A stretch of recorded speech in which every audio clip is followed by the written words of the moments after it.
This week in Sci-Fi, we've got our eye on Blast from the Past. Picard hit screens this week. Batman is back with a new take on the franchise. The galactic Starcruiser lifts off at Disney World. And the Ions, Best Film Production nomination.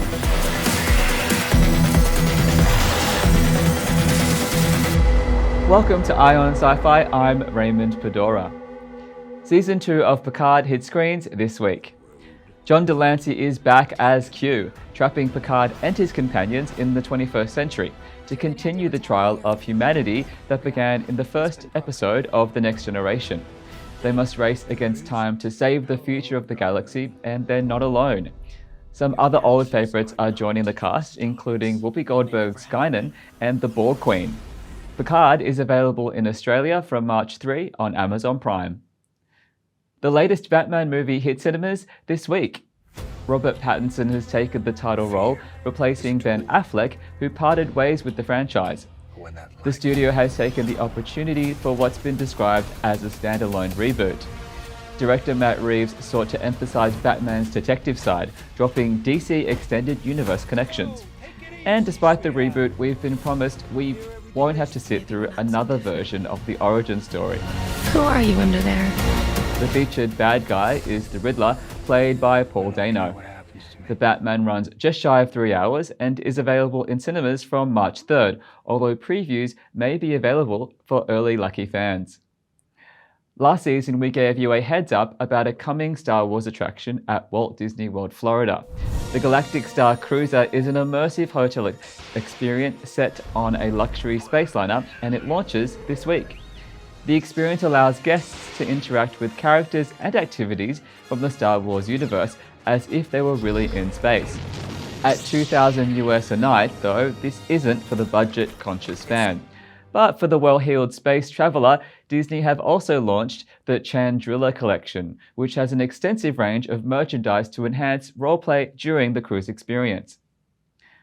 Sci-fi soap opera Another Life has been canned, missing out on a third season. The show's star, Katie Sackhoff, revealed the news in a tweet thanking the cast and crew. The series was savaged by critics who found the show's sci-fi elements poorly developed, though there was praise for the visual effects. Seasons 1 and 2 of Another Life are available on Netflix. Meiju Games have announced a release date for their survival and terraforming game, Planet Crafter. Unusually, there's no combat in this one, just terraforming lifeless planets using various technologies to raise oxygen and water levels so that life can flourish. Since the demo was released, features such as DNA manipulation have also been added. Terraforming is something often mentioned in sci-fi but seldom seen in detail, so this is an interesting diversion for sci-fi geeks as well as a change of pace from combat. Planet Crafter is available on Steam in early release from March 24. And nominations for the Critics' Choice Super Awards have been announced. These are by the same people as the Critics' Choice Awards, but the Supers are just for action, horror, superhero, sci-fi and fantasy movie and TV. Notable nominees include Jodie Whittaker as Best Actress for Doctor Who and Cate Blanchett for Don't Look Up, with that movie scoring 4 nominations overall. Dune managed 3 nominations and WandaVision secured 6. Winners will be announced on March 17. Another technical category this week in the Eye on Sci-Fi Awards, Best Production Film. This category recognizes the quality of production behind a film, including direction, cinematography, writing, effects, and everything else that goes into making a great sci-fi film, with the production team represented by the director. And the nominations are Dune, Director Denis Villeneuve; Free Guy, Director Sean Levy; The Matrix Resurrections, Director Lana Wachowski; Zack Snyder's Justice League, Director Zack Snyder; The Eternals, Director Chloe Zhao. Vote for your pick now at ionsci-fi.com. Sydney is getting ready for a gay old time with the Mardi Gras parade this weekend. Joining me now to discuss the week in sci-fi and gaming from an LGBTQIA+ perspective is Head of Sydney Gaymers, Eves Dryden. Thanks for joining us, Eves. Thank you for having me. So could you tell us a little bit about the Sydney Gaymers? Yes, so Sydney Gaymers is based in Sydney, if you couldn't tell. We are a local queer community group that's a non-for-profit. So non-for-profit, all the money that goes in goes back into us running the events. So for us, we are online on a Facebook group. We have a Discord as well, which we used during the lockdown. Have a Facebook page, Instagram, Twitter, all your other socials I'm sure will be on there, but we mostly focus on events. So in-person events after lockdown. So we have, I think, a few events and then some casual meetups as well. And how is the Sydney Gamers planning to celebrate Mardi Gras this year? For us, we actually have a float in this Saturday's Mardi Gras parade. So it's Mario Kart themed. So you'll have us running along in little carts that we've made. They're like made out of cardboard and they'll be strapped to us so they don't like blow away or anything. And there'll be some power-ups that we've made. So like mushrooms and stars to go with the Mario Kart themed. And then, so you'll be walking around the SCG because it's there this year. And then when we get in the middle, we'll have a little dance routine that we've got lined up as well. Now, you also mentioned that the Sydney Gamers have a few regular events. Could you tell us a bit about those? Yeah, so we have a weekly event at Universal on Mondays. That's called Glitch. So it's open to the public. We set up some video games, people to come and play. We'll have they have a big like LCD screen. We'll have like Quiplash or Jackbox going on there. And then, so that's a weekly event. And then we have a monthly event called Side Quest. So that's the last Friday of every month at Oxford Hotel. We take the top floor, that's all to us, called the Polo Lounge. We have video games set up as well, grab a drink, have some food. We have some drag queens and kings performing as well. And just like the last one we had was last Friday, and it was just really fun to just meet up with people and just chill out, especially after lockdown and just seeing people again. And then we also have a big event coming up in June, July, called Pink Planet is the theme. The event's called Pixel, and it's our big dance party. So we have some video games set up there. We get a whole load of local performers. We have some drag queens, like a burlesque dancer that performs in, Strip Wars, the burlesque show. Yep. And then we just have dancing. So that one goes till like 2 o'clock in the morning of us just dancing and having fun. Now, in terms of joining the Sydney Gamers, do you have to be a hardcore gamer to join? No, you don't. So we basically cater for anyone's like nerdy, geeky, video games, sci-fi, D&D, Magic the Gathering. Anyone can just come along to our events. You don't have to be queer or queer identifying, so you can be an ally as well. Like, we're not here to discriminate against anyone. We're all inclusive. So anyone can just come along to our events. You'll find them on our Facebook page. You can just come along and just hang out with us. We're very nice people. So what queer storylines and characters in games do you love? Yeah, so I love a good role-play game, open world game. So one of the things I love in Skyrim is that it doesn't matter what gender your character is. You can date, you can marry anyone. Another character, Celeste, it was found out in the DLC at the end that she is trans, which was really sweet. A very like big hug to the trans community that loved playing it. And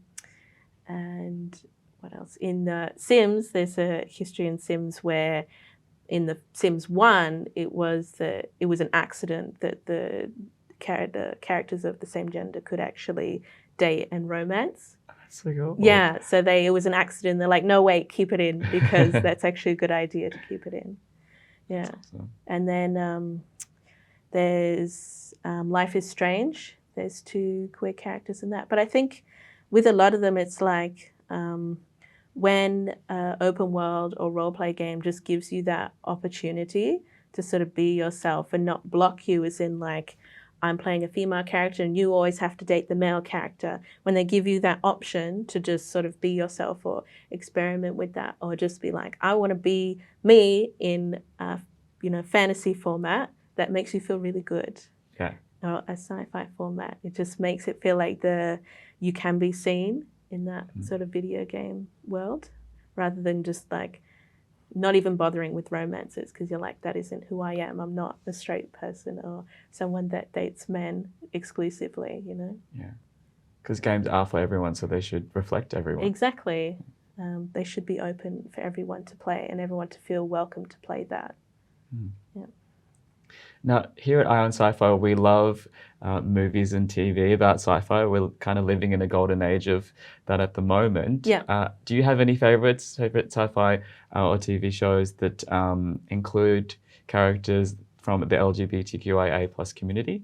Yeah, so I love watching Star Trek Next Gen. Nice. So there was a few like queer-coded episodes in that, like so they had Beverly in Star Trek, the Doctor character, fell in love with a Trill, and then their outer shell was masculine. She loved that, and then in the end of the episode, the outer shell of the Trill was like feminine and female, and she's like, oh, you know, I can't really love her, so they just like did a little hug and then ended on that. Like they didn't kiss. When I'm just watching that, like, oh, they're going to kiss, they're going to kiss, they're going to kiss. But then you think back to the time of when it was filmed and you're like, that show would have been cancelled immediately. It wouldn't even gone to air if the writers wrote that in.